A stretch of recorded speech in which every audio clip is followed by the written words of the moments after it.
ನನ್ನ ಟರ್ಮಲ್ಲಿ ಎತ್ತಿನೊಳೆ ಬಂತು. National highway expansion ನನ್ನ ಟರ್ಮಲ್ಲಿ ಆಗ್ತಿದೆ. ಡೆಮಾಲಿಷನ್ ಮುಟ್ಟಕ್ಕೆ ಹೆದರ್ತಾ ಇದ್ರು ಹಳೆ ಶಾಸಕರು. ಮುಟ್ಟಿದ್ರೆ 10,000 ಓಟ್ ಹೋಗುತ್ತೆ ಅಂತ ನಾನು ಮುಲಾಜಿಲ್ದೆ ಈಗ ಹೊಡಿತಾ ಇದ್ದೀನಿ.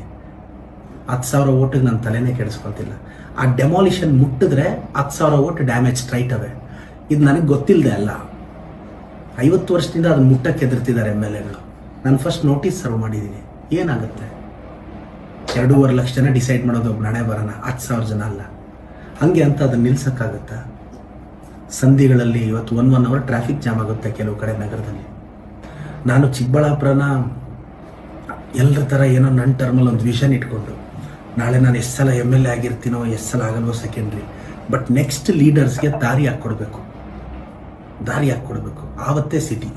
ಯಾಕೆಂದರೆ ಆ ನಗರದಲ್ಲಿ ಚಿಕ್ಕಬಳ್ಳಾಪುರದಲ್ಲಿ ನನ್ನ ಮಕ್ಕಳು ನನ್ನ ಮೊಮ್ಮಕ್ಕಳೆಲ್ಲ ಬೆಳಿಬೇಕು. ಒಂದು ಲೀಗಸಿ ಸೆಟ್ ಮಾಡಬೇಕು. ನಾನು ವಿಷನ್ ಇಟ್ಕೊಂಡು ಕೆಲಸ ಮಾಡ್ತಿದ್ದೀನಿ.